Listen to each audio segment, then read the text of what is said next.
Ladies and gentlemen, guys and girls, my name is Reavyne and welcome back to my channel. And today's video is going to be something a little bit different than what I normally do. So recently I had my 43,000 subscriber Q&A video, and in that video there were some questions about my job. So I work full-time, 60 hours a week as a security guard, bouncer, whatever you want to call it. I am a supervisor and I do run a few venues that I go to every now and then. I switch between them, and I also work at a university as well. And I've been a security guard for the last 8 years, and of course in security I have seen all manner of shit that people can't even fathom. I've seen some really dark stuff. I've seen some really funny stuff. I've been through a lot of interesting and dangerous stuff as well. And a bunch of you wanted to hear some security stories, and I have a shit ton of them. So I thought, fuck it, let's do it. And I thought I'd kick it off with some of the really dark stuff to get that out of the way. And then if you guys want more, we'll do some funny stuff, we'll do some crazy stuff, and we'll do some fight stuff, all that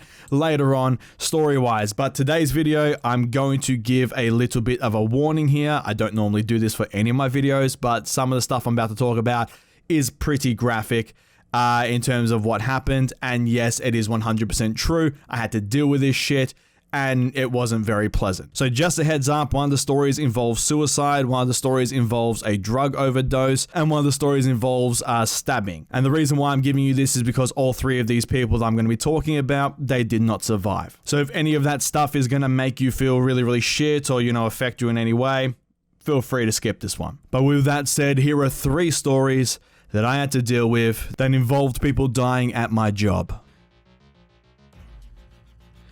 Now, the first story we're going to be starting with is the worst one that I had to deal with, and that is the one involving suicide. Now, I was working at a live music slash club in the city, and I was supervising there. So basically what I had to do was I had to place all my guards around certain places, and it was going to be a very packed night. The place was full, so there were about 800 or so people in the venue. Now, this was a pretty normal night. We had, lots of fights. We had people that were drunk. We kicked some people out.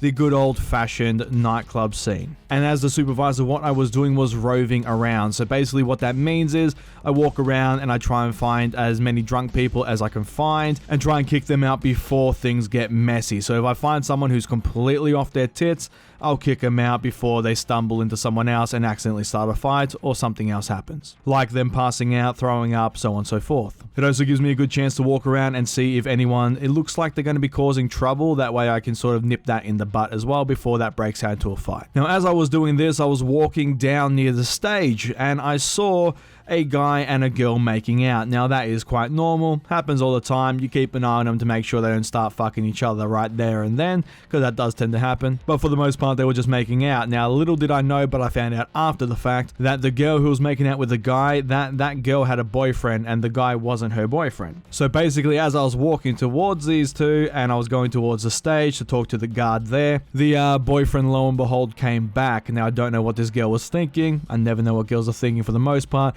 because this was just insanity. Why would you make out with some guy knowing your boyfriend's coming back? But lo and behold, boyfriend came back, found his girlfriend making out with someone else, and decided to try and kick the shit out of the guy. So these two ended up in a full-on fist fight, which, straight away, me and the other guard jumped on them. Now, there were 2 exits to get these guys out. There was a staircase leading upstairs to the mezzanine, and then from the mezzanine that led to the front door.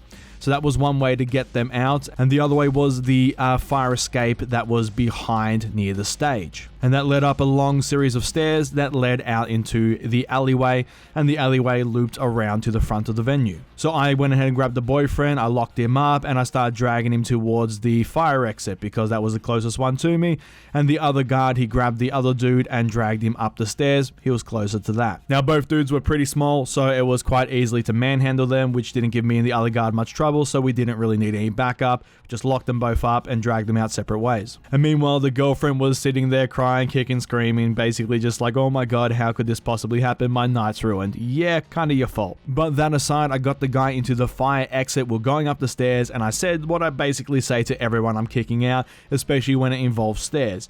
I basically told him that if he decides to kick off and wants to get really like, into it, I have no problem thumping him into the ground. But if he chills the fuck out and just lets me do my job and goes peacefully and quietly, then we're going to have no issues whatsoever.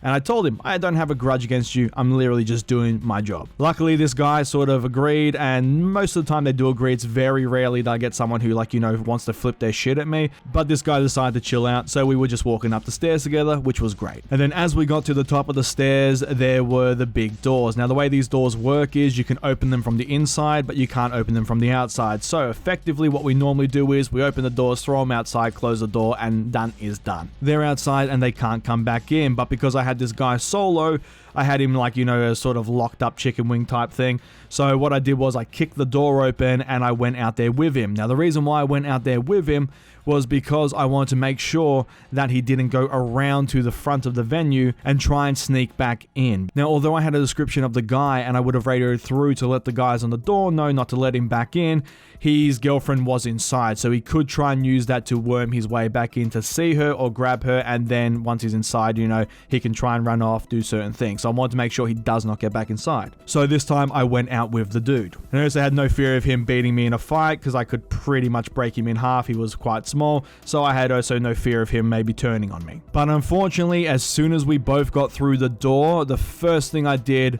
was instantly let him go, because in front of us, there was lying on the ground in a pool of blood a girl. Now, just to describe this alleyway and what I was seeing to you all, basically I opened up the door and this alleyway is quite small. It's not really big. On either side, there are buildings, and then it's just this long alleyway that loops all the way around for about a minute until you get to the main street. It was dark, there wasn't much light, and that's what we had to look at as soon as we walked outside. Now, the first thing I did, of course, was let the guy go. Because there was more pressing matters at hand. He sort of went straight into shock and fell to the ground, and I just told him to sit the fuck down and not to move while I deal with this, because he's, last thing I want to deal with is him. Now, the door had closed behind us, so there was no going back inside, and yeah, I basically just straight away ran over to the girl, radioed through to the major and that, told them we need an ambulance and the police ASAP, because I had no idea what happened to this girl at this point. So I get down there, I kneel down next to her, and she's just absolutely broken. Now, at that point, I thought she had maybe been stabbed. I thought maybe she had been attacked by someone.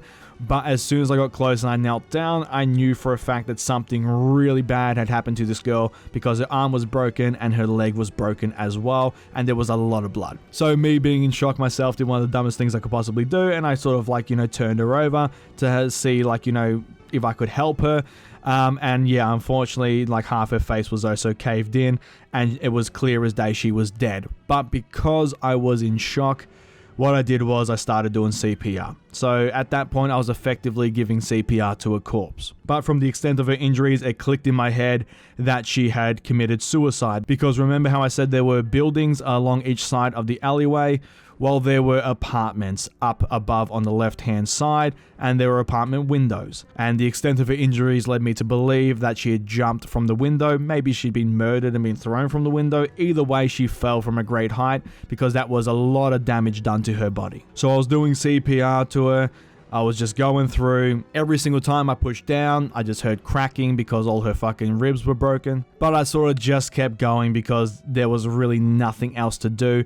And even though in my heart of hearts I knew she was dead, it's just one of those things where my brain had just switched off and I was in autopilot mode, just going through the motions, trying to do whatever I could. Now, normally when you give someone CPR, I've had to do it 8 times now, and not all of them have made it. Only 3 people have survived. It seems like it goes forever. Now, when you do CPR in practice, it hurts like hell. You get tired very quickly. But when you're doing it in a real life scenario situation, you're full of adrenaline. Your mind is racing a million miles a second, and everything sort of just slows down. But it seems like an eternity that you're doing something, but in reality, it's very, very fast. So I thought I was there giving this girl CPR for 10-15 minutes in my mind, but in reality, it was only a couple of minutes until the police and ambulance rocked up. So the police and paramedics rocked up. The paramedics took over.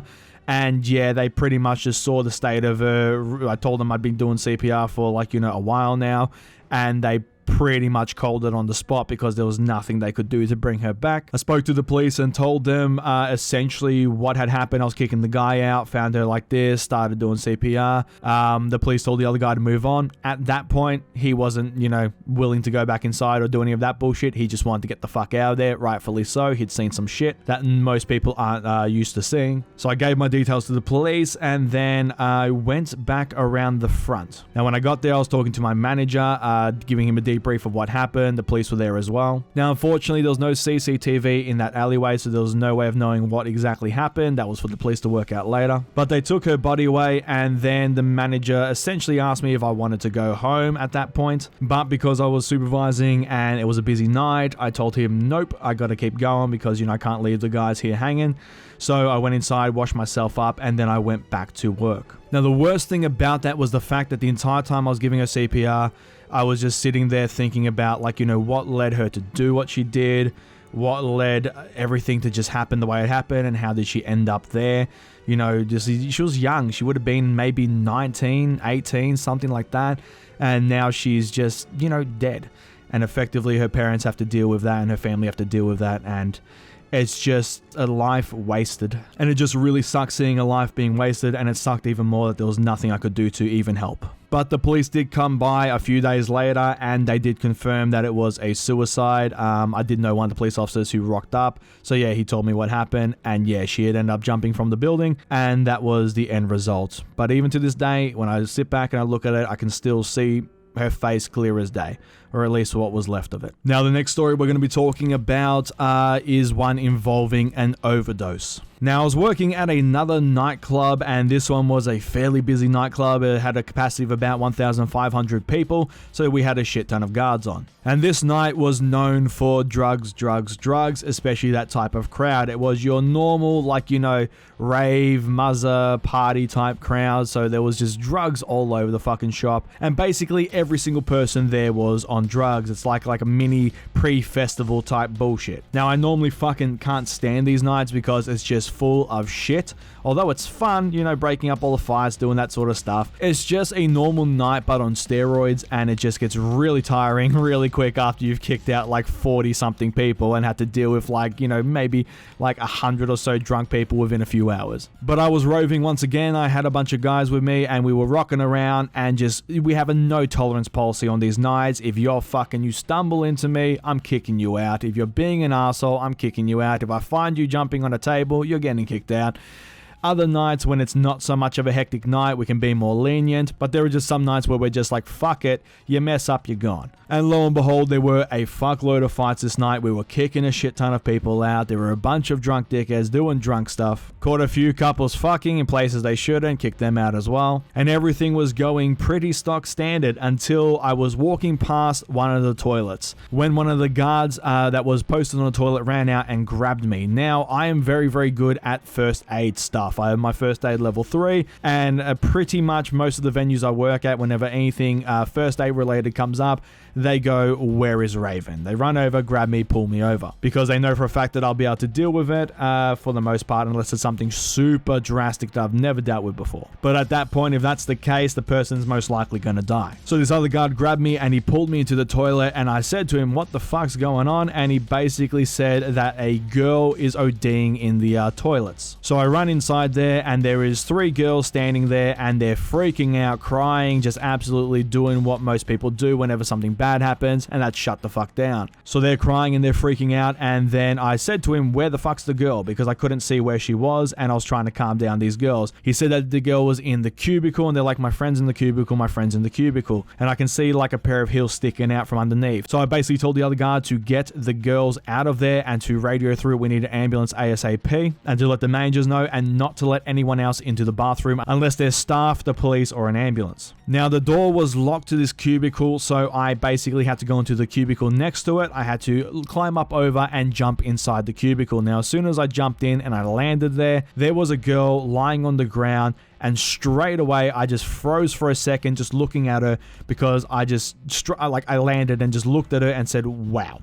she is absolutely fucked. And this one was a right royal mess, one of the worst overdoses I've ever seen, because she had blood streaming from her eyes. She had basically a bunch of bloody foam inside of her mouth. Her head was bleeding because she had obviously slumped over and hit her head on the side of the toilet. And straight away, I knew she was effectively dead and she wasn't getting back up anytime soon. But once again, the adrenaline, everything was pumping through.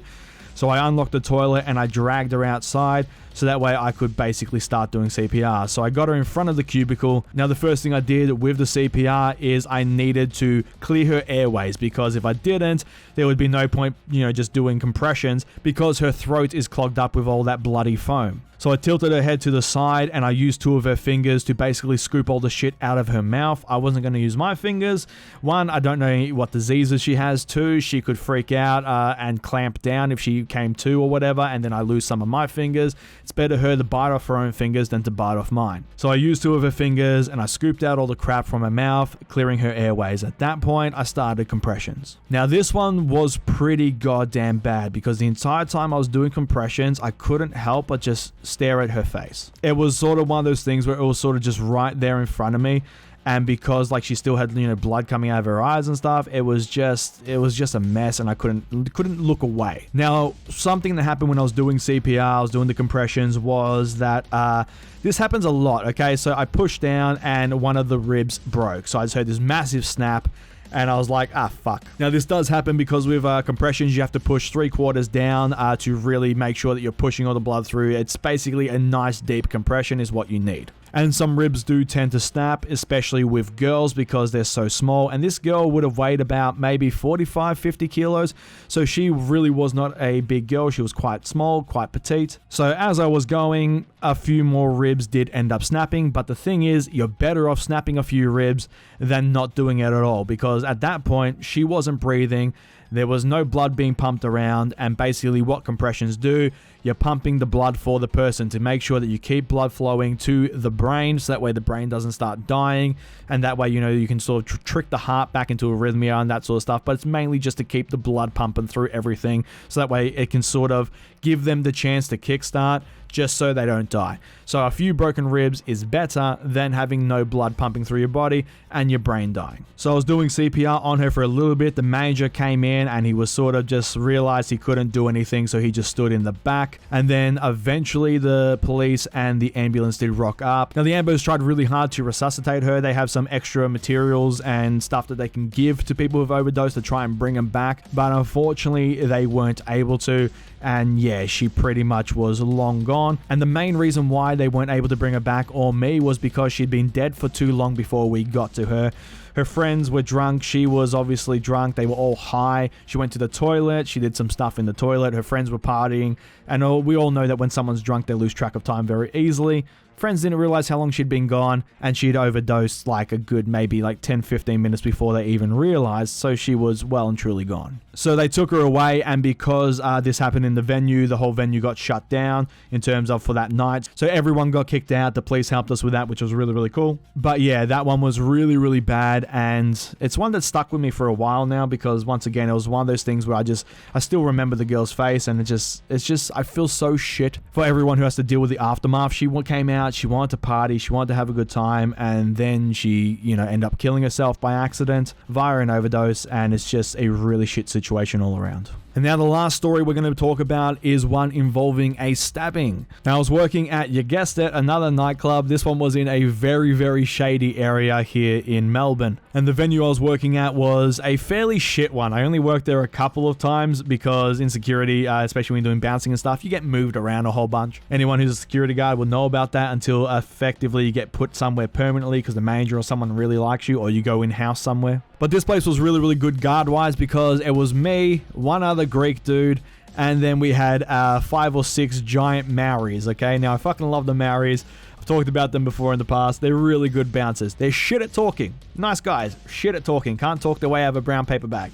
But They're really, really good at thumping people, and they're really, really good at intimidating people because they're fucking huge. Now, I'm really, really good at talking. I'm also good at thumping people, but because I'm the talking guy, me and the other Greek guy would try and talk people down first or out of the venue. If that failed, we'd send in the Maoris. Now, this night as a whole was pretty good. It was pretty uneventful. We only kicked out maybe, I'd say, like 10 to 15 people, which was a decently quiet night, especially for this place. But all the shit really kicked off at the end of the night once we had everyone outside. So effectively what happened was we kicked everyone out, and normally everyone sort of just bums around the front of the venue until they decide where they're going, what they're doing, which venue they're going to next, so on and so forth. And then all of the guards, we just sat there on the front door to make sure that nothing went wrong, and also to just, talk shit because the night was supposed to be over. But the night's never fucking over because people are dicks. So effectively what happened, two groups of guys sort of started getting angry at each other, and they started, pushing each other because one of the guys was talking to a girl, then the other guy was talking to the same girl, and then they got shitty with each other. It happens all the time because guys go to thump their chests and they want to pick up chicks. Now, we were watching this, and me and the other Greek guy, we went over and we told the two groups of guys to basically, cut the shit out and to move from, to different sides or fuck off, right? Or because they were out of the venue at that point, I said, hey, if you guys want to beat each other up, just don't fucking do it here so we don't have to get involved. Go somewhere else, right? Because if they do it inside the venue or outside the venue, somewhere where we're close, we have to step in because we have that duty of care, and then the police crack the shit if we don't.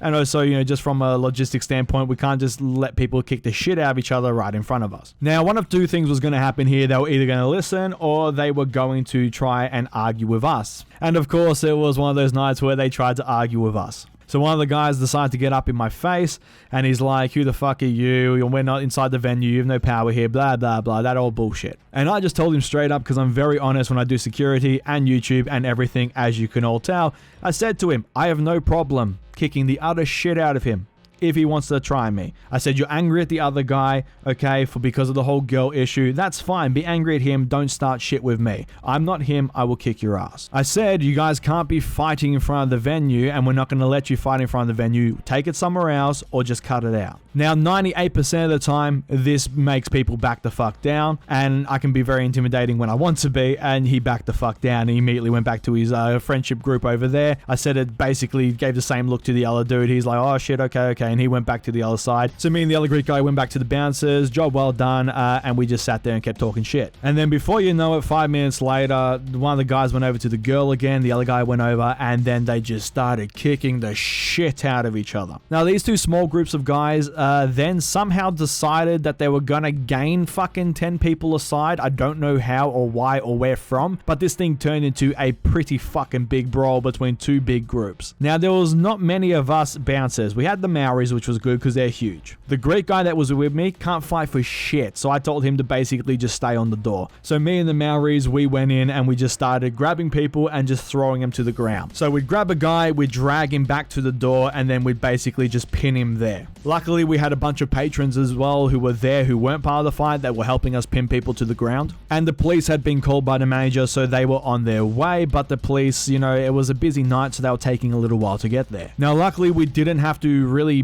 beat the shit out of anyone because they were really focused on fighting each other. That's usually what happens. That was up until the point where me and one of the big Maori dudes, we grabbed one of the guys, we pulled him back to the group, pinned him down, turned around, and 3 guys from one of the groups decided they felt keen enough to try and take on me and the Maori dude. So they ran over and started throwing some punches at us. Now, I turned around and one of them got a really good punch in. He just, as I turned around, he just smacked me right in the fucking jaw.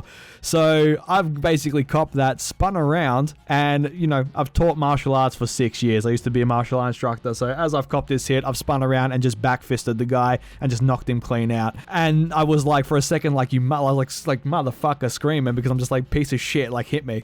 And that motherfucking thing hurt. And that bastard packed quite a punch, hit harder than most people. So I knocked that guy out, and then I looked over to my left, and the giant Maori dude just had the other two, and he just had them both by the throat, and he was just holding them both on the ground. It was honestly glorious. I fucking love the Maoris. They're so cool. So those those two were on the ground. My Maori friend had those two covered. I had knocked the guy out, so he was on the ground and he wasn't getting back up anytime soon. I went over and put him into the recovery position just so he didn't die, because that would have been bad for me. And then I heard a bunch of screaming from some girls behind me. Now at this point, everyone pretty much stopped and turned around. Now the reason why we all turned around was because it was a really high-pitched scream, like something bad had just happened. And lo and behold, one of the guys from one of the groups had pulled out a butterfly knife and was stabbing the fuck out of one of the other dudes. Now at this point, all bets were off. We could do fucking whatever we needed to do to stop this guy from murdering this other guy. Now he had him by the hair and he basically was just like shanking the fuck out of him. The guy was trying not to get stabbed, obviously, but it wasn't going too well. So one of the Maori guys picked up one of the bollards and he was like sort of getting in front of the guy. As soon as he got close to him, the guy with the knife dropped the other dude. He fell to the ground in a bloody mess, and then he was sort of like trying to like knife fight the big Maori dude who had one of the bollards. Now these are big metal bollards. They're pretty heavy. They weigh easily over 20 kilos. So while he was focused on him, I just ran over, grabbed a second bollard. Now I ran up behind the dude with the knife and he didn't see me because he was preoccupied with the 6'5" freaking 120 kilo Maori dude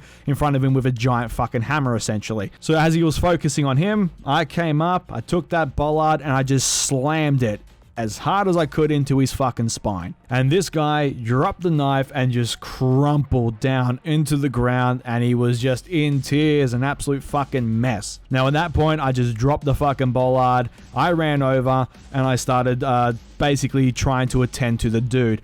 Now, as soon as I got there, luckily, we had a really good team there. One of the other Maori bouncers had already run up next to me. He had a first aid kit. The Greek guy was there with me. Everyone else had pretty much either run at this point or they were sort of just standing off to the side in shock, and we started trying to patch this guy up. Now, from what we could see, he'd been stabbed at least 4 times in the stomach, he'd been stabbed twice in the chest, he had several cuts on his arms, and he'd been stabbed once in the neck. Now, the neck one was the really, really big one because he was pissing out blood from there. So, inside our first aid kits, we have some really, really amazing things. It's like one of the best things you can have whenever someone gets shot or someone, you know, gets stabbed, because it's like this awesome absorption, just machine thing, okay? And this machine thing that I'm talking about is a tampon. So we basically had some tampons, and tampons are great because you stick them in some stab wounds and they're going to start soaking up some blood. So as my Greek friend and my Maori friend were trying to hold and plug up his stomach and chest wounds, I had both my hands on his carotid artery. Now, he was pissing fucking blood, and I was trying so hard to put pressure on that thing, but it was bad because they had nicked the artery, so it was like doing the spurting thing, and whenever that happens, it's extremely bad. Now, the police did rock up and the ambulance was on its way as well, but when the police rocked up, unfortunately, they were police, so there was nothing they could do past what me and the other bouncers were already doing. So they cleared the area, they arrested some people, put all the guys we still had on the ground in cuffs, but this guy in front of me, he just lost consciousness, he was losing too much blood, and then he just stopped breathing. So at that point, we were faced with one of the worst decisions possible whenever you have someone with stab wounds and they stop breathing. We had to start doing CPR on him because, once again, someone not breathing takes precedent over everything else. You can replace blood, you can replace ribs, or, you know, fix broken ribs. You can uncollapse some lungs later on. You can't put breath back into someone after they haven't been breathing for a while. And if your brain doesn't get enough blood, so on and so forth, they're just going to die. And even if you do bring them back and your brain hasn't had blood or oxygen or anything for ages, then they're going to be brain dead anyway, so there's no point. So we all let go. And of course, he started pissing blood all over the place. We started doing CPR on him. And every time, of course, we pushed down, it pumped the blood through his body. And then the blood would go splurting out all his wounds. And it was just like, well, fuck, man, what do I do here? It's honestly one of the worst things I had to fucking do, because it's like, no matter, I'm trying to help him and I need to do 2 things at once. And it's just, by helping him, I'm doing damage. And by helping him the other way, by holding his arteries and stuff closed, I'm still doing damage because he's not breathing. And it was a mess. But we did manage to get him breathing again. Now, that was a fucking miracle on its own. So we started, like, you know, patching him up again, holding his wounds closed, and then the ambulance rocked up and they grabbed him and they rushed him the fuck to hospital. When he left, he was still alive, which was great to see. Now, the police took all our details, all our statements. They came inside because it was all on CCTV, so they got all the footage and everything of it. They had the guy who stabbed him on the ground because I pretty much nearly broke the fucker's spine. They had the what would become a murder weapon there because the guy dropped it and no one, like, you know, picked it up. One of the guards was watching it. So it all got wrapped up in a nice little bow. The guy got caught. We thought the other guy would have survived.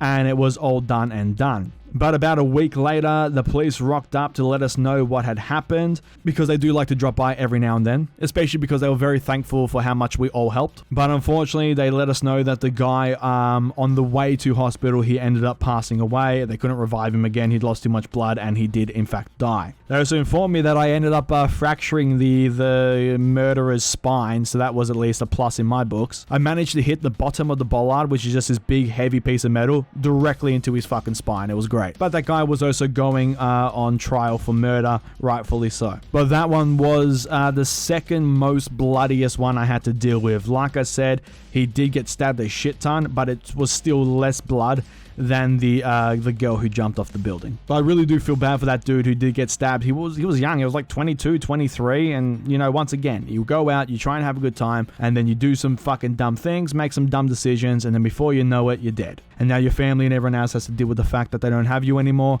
and it's just overall a shit situation. But those were 3 stories from my job, and 3 stories of shit I've had to deal with. Those were some of the worst ones I picked out there. Like I said, there's a whole bunch of funny stuff I've gone through. There's a whole bunch of just weird stuff I've gone through. There's a whole bunch of fight stuff. There's a whole bunch of like, you know, flirty pickup stuff. There's a ton of stuff that's happened at the clubs over the last 8 years and everything. But with the good, there is always the bad, and those were some of the really bad stuff that's happened. But I really do hope you all enjoyed this. I really do hope it gave you an insight into, like, you know, some of the shit I have to deal with at my job. And if you guys really did enjoy the video, please let me know if you want more down below in the comment section. And I will do some funny ones. I will do some weird ones. I'll do some like flirty pickup ones. Whatever you guys want to hear, I'll do videos on that. Just let me know down below in the comment section if you want more. And let me know as well which ones you want to hear. I also got stabbed once, which wasn't fun. I can tell you the story about that too if you want to hear it. But that is the end of the video, guys, so thank you so much for watching. If you liked the video, please give it a thumbs up, leave a comment down below, and let me know your thoughts. I love reading and replying to all your comments down below.